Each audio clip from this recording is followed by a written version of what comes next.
Hi,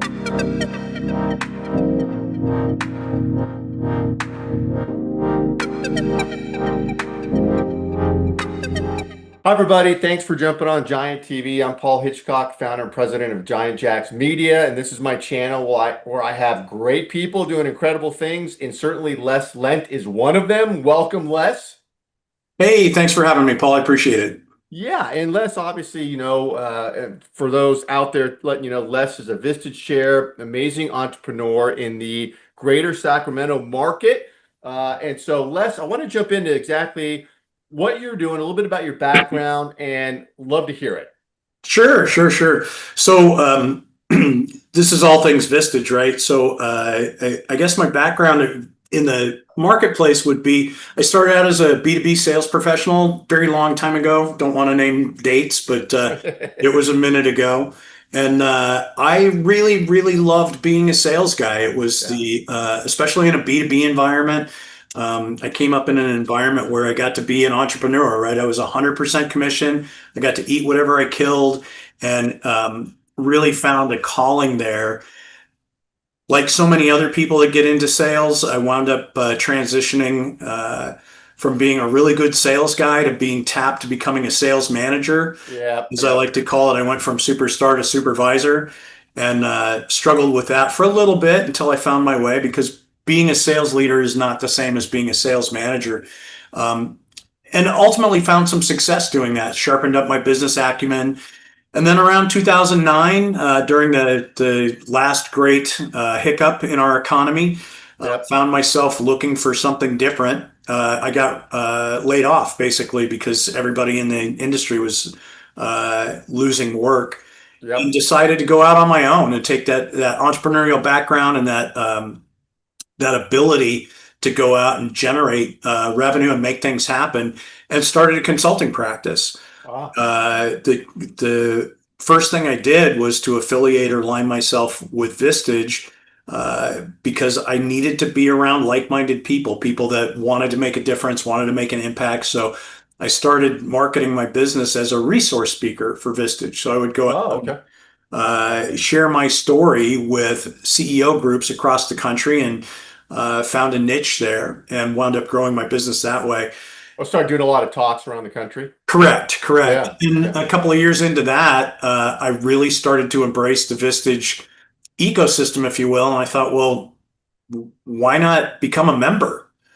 So I wound up joining a trusted advisor group. And the result of being a member of a Vistage group really took my business to the next level. It took it from being a lifestyle business to a real business, a business that could scale and grow. And I really just embraced the entire Vistage concept, if you will. So started out as a speaker. I've done over 200 presentations across the country.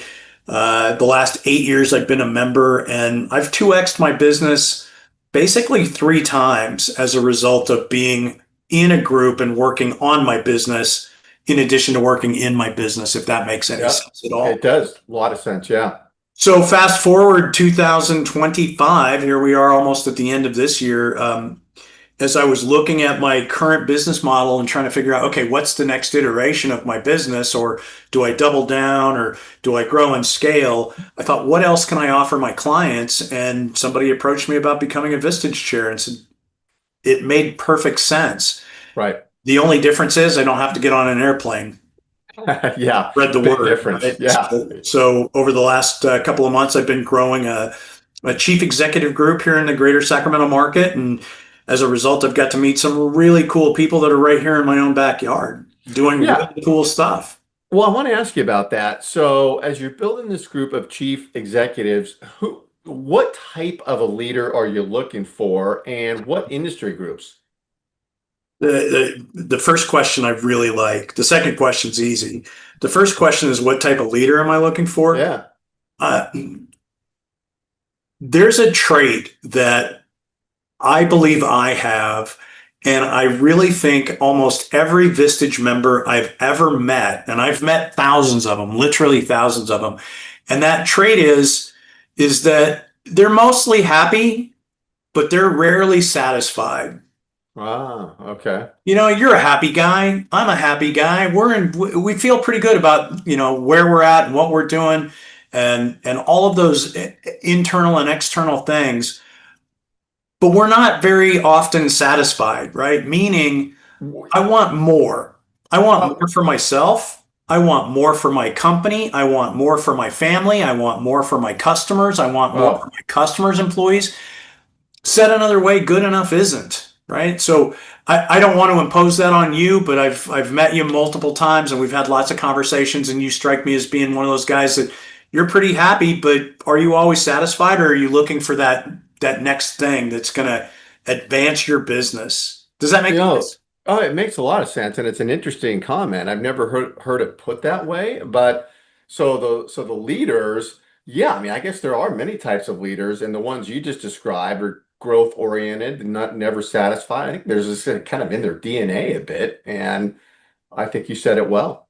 Yeah. And it really is tied to this thing that I think is really a responsibility for all leaders. And I'm happy to share this story. I want to withhold the name of the business, but the two things that leaders that are driving companies that have employees that have customers, there's two things that they have a responsibility to understand, and that's they have they have to meet their potential. I don't care about a company's goals. I don't care about salespeople's goals. Goals are these like random targets that people throw out there, and oftentimes a goal is just a number that's imposed on somebody by somebody else. Yep, yep, I'm more interested in helping people meet their potential because personally, I believe that people's goals tend to be set right about here, but our potential is usually significantly more than that. So that's the hmm goal of a leader, is to help its company, help its people, and help themselves meet their own potential. The other thing that I think they have a responsibility to be aware of is the impact that they have on their local community, on their customer base, on their employees, and all the people associated with those groups, right? So every decision they make is going to have an impact, good or bad.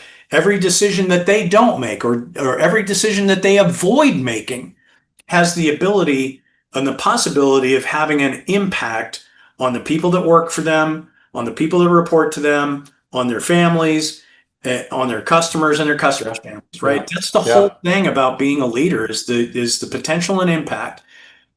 And for those leaders who are happy but rarely satisfied, they get that. Yeah. That's the type of member I'm looking for in terms of how they think, how they feel, how they go to market. The second part of your question, Yeah, what industries? yeah, Well, one of the beauties of Vistage is that we meet as a group confidentially. So what stays there, what happens there, what's said there stays there, but it has to be in a non-competitive environment. So I've got members currently that are in construction, engineering, home services, professional services. There's really no industry that's off limits. I'm actively pursuing two or three different organizations right now that are technically nonprofit, and by nonprofit, that's their tax status, not their business model. But yes. uh, as long as there's no conflict within members of the group, it doesn't really matter what industry they're in. But the size of the company The matters, size of the right? company, the demographic, yeah, we're, ideally for a good fit for a CE group would be somebody who's running a team of, at least 15 to 20 full-time employees, revenues probably in excess of 5 to 10 million, hmm going all the way up to enterprise size accounts. Well, so I want to ask you this. When you have this group, what is your role exactly? And how do you think these CEOs view you, as one of them, as some different way they view you? Like how do you show up? That's a great question. The short answer is, as a chair, I'm a facilitator. Right. That's the most generic term that I could think of. So my job is to bring value to the members during their monthly meetings by finding resource speakers or subject matter experts that have information that's relevant and up to date, right? Because those two things don't always go hand in hand. And what I mean by that is most of the people in the group are looking for that information on that particular subject at that particular time. So Yeah, because you're meeting once a month once a for your month for a full group. day, right? So Yeah. yeah, 3 hours is typically devoted towards a subject matter expert or what would be called a resource speaker. I did that and still continue to do that. My topic happens to be around sales as a process and sales leadership as a process. So I get brought in by other chairs to talk to their group because that particular topic is relevant and topical to that group at that point in time. So that's Hmm. part of my job. The other part of my job is to help the members process issues that they have that they can't take anywhere else, right? So, how do they retain? How do they attract and retain top talent? Right? That sounds like a fairly generic topic, and on the surface, it is. But when they get into the nitty gritty, where are they going to go to get information? They're going to Yeah. go Yeah. within their own circle. Or they can't lean on their own employees to figure it out. Um, so my job is not to be the smartest person in the room. I'll never be the smartest person in the room. My job is to recognize and facilitate that everybody in the room collectively is smarter than any one single person in the room. Hmm. So, Hmm. for example, our last meeting, one of our newer members had an issue with a key employee and wasn't sure what to do. They thought they knew what needed to be done, but they really didn't have a clear path to get it done. I didn't know what the answer to that was, but using Vistage's process of issue processing Yeah. and tapping into the subject matter expertise and the knowledge of all the other members in that group, we were able to help that member find the right path to solve that particular challenge or problem. That's the real role of a chair. And it gets done primarily in that group setting, for that full day meeting. But one of the added benefits is having one-to-one conversations once a month with me as a chair, where I'm not giving anybody the answers to their problems. I'm just questioning their answers. Yeah. Yeah. Well, I was going to ask you about that. So the one-to-ones outside of the monthly meetings, are you going to the location of the member? Are you doing it on Zoom? Like, how do you conduct your one-to-ones? It's kind of a combination of the two, right? Whatever makes the thing that's most important is that they happen. Oh, yeah. Yeah. So if making it happen means that we've got to do it virtually, that's what gets done. And those tend to be very effective because we already have a relationship. We're doing it via Zoom or Teams. So we're getting that face-to-face connection. There's a guided process that we use. So it's not just a chit chat or a BS session. Um, and typically once a quarter, I like to meet them where they're at. I like to meet them in their place of business because it gives me an opportunity to see what the environment looks like that they're in. Sure. Uh, Neither one of those are necessary. Being off campus is quite helpful as well. And again, the goal is I don't care if they get done face to face. I don't care if they get done in a Starbucks or their place of business or virtually, as long as they get done. They get done. And it seems like that one-to-one also is accountability both ways, right? Because Absolutely. yeah, I mean, people wander. You don't have accountability. People wander. Stuff does not get done. Would you say that's a fair way also to describe that an Absolutely. accountability meeting? Yeah. Absolutely. And typically the way I'd like to structure them is to get in front of each one of my members in a one-to-one in the week or two leading up to our group meeting, because those conversations with those 8 to 10 individuals on a one-to-one basis give me a sense of what the most burning issues of the day are for everybody in the group. So when we get together as a collective group, I've got some sense of how to prioritize the conversation when we get into the executive session. Yeah. Yeah.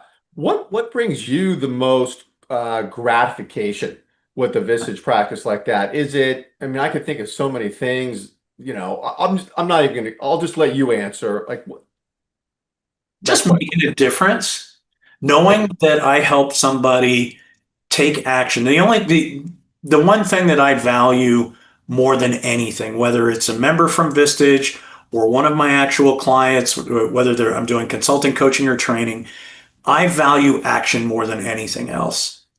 So if I can inspire, I can't motivate anybody to do anything, right? Yeah. Motivation Yeah. literally means motive to take action. I can help them find their own motive to take action, I can inspire them to take action, and I can point them towards a logical action to take based on best practices or, what I've gleaned through my years of experience, or just getting them to admit, yeah, I need to take action on it. When I see somebody take action and there's some tangible result, that to me is incredibly satisfying because that's what's going to make a difference. Yeah. Yeah. That's what's going to help them meet their potential, and that's what's going to help them have a positive impact on their little community. And it's a Hmm. big deal. I Hmm. guess if I could, I'd love to share with you kind of the real motivation uh, for taking on this next chapter in my career as a Vistage Chair. I shared with you offline, I've got two adult children, right? They're fully launched, off the payroll, doing their thing, buying houses, contributing to society. I won parenting, right? Because I raised two kids that aren't a burden to society. Yes. About 10 years ago or so, when one of my kids was going through college and, trying to carve their own path, and they were, on their second or third job, not a career, uh, I started to notice this trend, and I noticed it with both my kids. They go out into the world and they get a job, and regardless of what the job was, their satisfaction within the job was not really great. So when I go, hey, how things going at work at, whatever company they happen to be working at the time, they go, well, it's okay, but it kind of, it it wasn't satisfying to them at all. And as a parent, that had an impact on me. Absolutely. Like, oh man, how do I help them get through this? Right. And then one day, I'm talking to my kid, one of my kids, my son, and he had been on a new job. He was still in college at the time, but he had started this job, and it was not a glamorous job. It was a job in hospitality and retail. And by not glamorous, I mean it included a mop and rubber gloves. I've been there. I've been there. Yeah, it's a paying your dues job kind of environment, and I didn't have any expectation that he was going to love this job. It just paid well, and it filled a need at the time while he was putting himself through school. And I'm talking to him on the phone one day, and I said, "Hey, how's it going, Ed? This new job?" And he goes, "It's really cool. I like it." And I'm like, "Huh? Well, what is it about you, this job that you like?" And he goes, "I don't know. I can't put my finger on it. It's just got this different vibe." I'm like, "Okay, fair enough." He's mopping, he's doing dishes and cleaning up messes, and it's one of those kind of jobs. Yeah. Fast forward a couple of weeks later, I'm talking to him again, and we're talking about whatever, and I said, "So you still liking your job?" And he goes, "Yeah, you're never gonna believe what just happened to me." I'm like, "What?" And he goes, "I'm back in the back and I'm mopping the floor, and this guy walks up to me and he said, 'Hey, are you Tyler?' My son's name is Tyler." He goes, "Are you Tyler?" And he said, "Yeah." And he goes, "My name is," and he introduced himself. He goes, "I'm the CEO of the company. Just wanted to say hi and say great job. I hear you're really doing well here." That was Well, it. And he well, left. My son went out of his way to tell me that story because he had never experienced anything like that. yeah. And again, I don't want to say the name of the company because it just doesn't feel right. Yeah. Yeah. But it's a local company, very high profile, and in a very competitive environment. If I told you who it was, you'd go, "Oh, I know those guys." Hmm. And you could name immediately a dozen competitors of theirs that are in the same space. Yeah. But those dozen competitors don't have an environment like that because the CEO and the leadership and the culture of that company, they know that it's those little teeny tiny things that help people meet their potential and have a huge impact. As a Oh yeah. father of a, late teen, early 20 something year old kid that's mopping floors and making a little bit more than minimum wage, to say, "Yeah, I really like coming here." Yeah.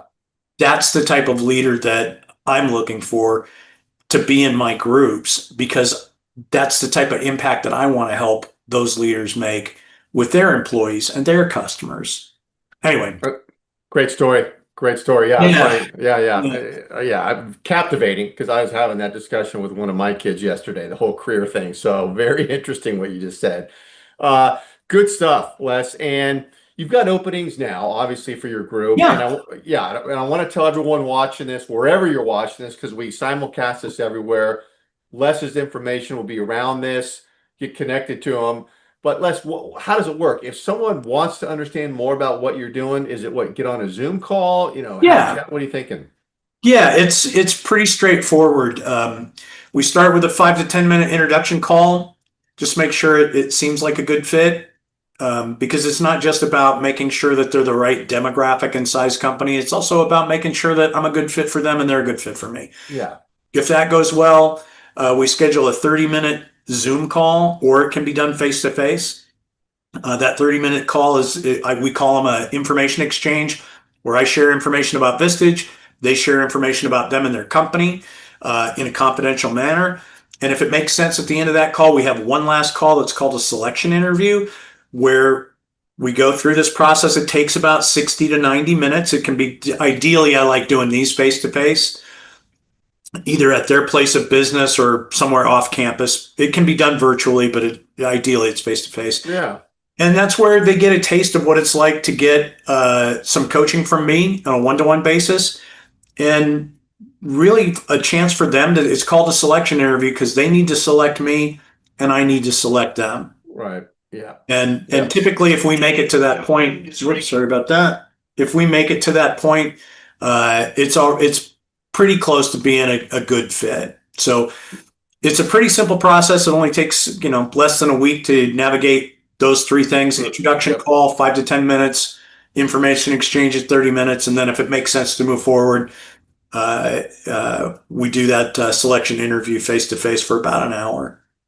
Fantastic, good stuff, Les. Thank you so much. I appreciate you being on here. I know we'll be talking again, so thanks. Absolutely. It was my pleasure. Thanks for having me. And I really appreciate the time, Paul. All right.